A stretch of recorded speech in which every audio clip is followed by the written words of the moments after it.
اچھا سر، یہ بتائیے گا کہ جیسا کہ مفتی منیب الرحمان صاحب نے کہا ہے کہ حکومتی وزراء کی جانب سے اس میں غلط بیانی سے کام لیا گیا ہے معاہدے کے حوالے سے، تو اگر آنے والے وقتوں میں یہ بات صحیح ثابت ہو جاتی ہے تو کیا کوئی بھی شخص ہمارے جو ریاستی ادارے ہیں جیسا کہ الیکشن کمیشن اور سپریم کورٹ، تو کیا ان سے رابطہ کر سکتا ہے آئین کے آرٹیکل 62 اور 63 کے ضمن میں؟ دیکھیں، میں آپ کو عرض کروں کہ یہ جو آئین میں 62-63 ہے، یہ جو اس شکل میں ہے جو ہمارے پاس موجود ہے، یہ ضیاء الحق نے کی تھی، اور جب 18ویں ترمیم ہو رہی تھی تو اس وقت میاں نواز شریف کو میسج بھجوایا تھا آصف علی زرداری صاحب نے، حاصل بزنجو محمود خان اچکزئی گئے تھے، اسفند بھی گیا تھا کہ اس کو ختم کر دیں، تو انہوں نے کہا نہیں جی، یہ کیونکہ سارے جو ہیں کرپٹ اور نائل اور بددیانت اور پیپلز پارٹی میں ان پہ 62-63 لگے گی، ہم پہ کون سی لگے گی؟ نواز شریف اسی 62-63 پہ گیا، ٹھیک ہے؟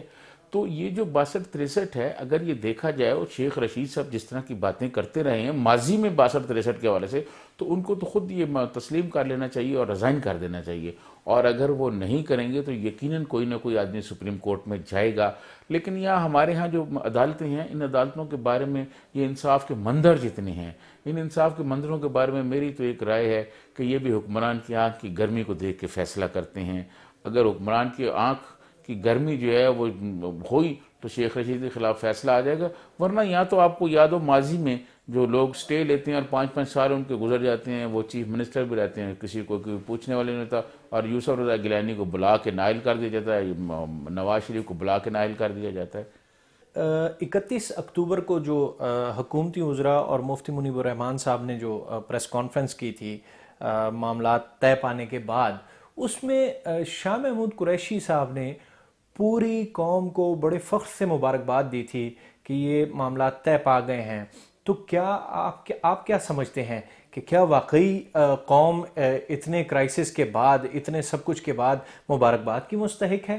آپ نے جو بات کی مبارکباد والی، آپ مجھے یہ بتائیں کہ کیا یہ مبارکباد، کیا ہم نے کوئی انڈیا کو فتح کر لیا ہے؟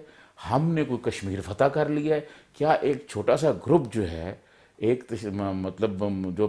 پرتشدد کارروائیاں کرنے والا مذہبی گروپ ہے، ایک لشکر ہے، اس لشکر کو کچلنے کی بجائے آپ ان سے معاہدہ کر کے، کیا ریاست کہیں دنیا میں ایسے ہے؟ میں نے اپنے انٹرو میں یہ بات کی کہ دو ملکوں کے درمیان معاہدے ہوتے ہیں، بڑی پولیٹیکل پارٹیوں کے درمیان معاہدے، ریاست کسی سے معاہدے نہیں کرتی، کل کو کوئی اور گروپ آ جائے گا پھر آپ اس سے معاہدہ کریں گے۔ ایک بات میں آپ کو اور بتا دوں، یہ جو گروپ ہے، یہ جو خادم رضوی صاحب تھے، اب ان کے بیٹے ہیں، یہ گروپ بنیادی طور پر میاں نواز شریف نے تیار کیا تھا۔ میاں نواز شریف کا جب اختلاف ہوا ڈاکٹر طاہر القادری سے، تو انہوں نے ایک بریلویوں کے درمیان تقسیم ڈلوائی اور ان کو پیسے ویسے دیے، اور انہوں نے ایک نیا بریلویوں کا گروپ تیار کر لیا، جو پھر اس کے بعد آپ کو پتہ ہے یہاں ہمارے جو آپ نے کہا کہ ریاست نہیں کرتی، لیکن ریاست میں جو طاقتور لوگ ہوتے ہیں وہ پھر ایسے گروپوں کی سرپرستی کرنا شروع کر دیتے ہیں، اور یہ پھر آگے بڑھتے ہیں، پھر ان کو روکا نہیں جا سکتا۔ اچھا سر، ویسے عمران خان کی گورنمنٹ کے بارے میں بہت ساری باتیں ہوتی ہیں، لیکن میرے خیال سے مسائل دو طرح کے ہوتے ہیں۔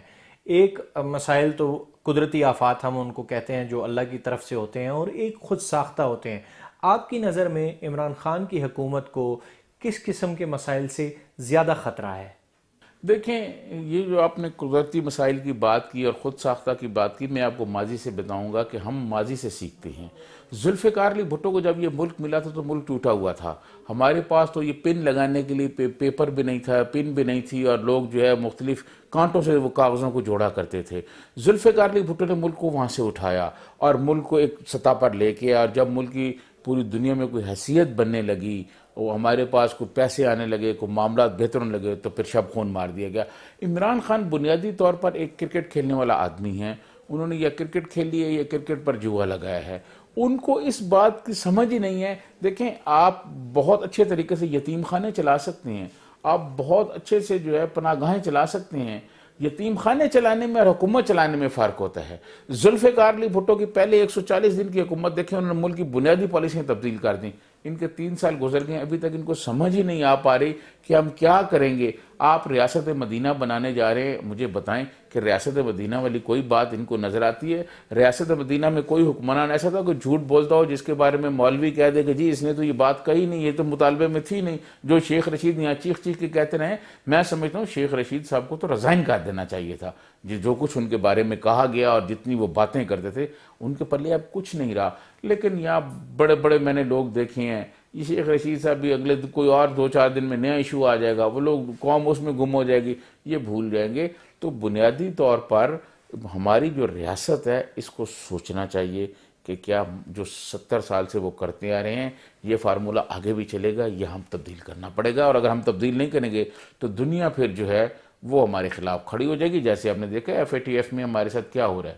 ایف اے ٹی ایف آپ اس جو ہے جی ٹی روڈ بند کر دیں اور آپ سمجھیں کہ ایف اے ٹی ایف سے ہمیں نکال دیا جائے گا، ایسے کیسے ممکن ہے؟ دنیا اب دیکھ رہی ہے اور دنیا کو بہت ساری حقیقت جو ہے ہم سے زیادہ ہمارے بارے میں پتہ ہے۔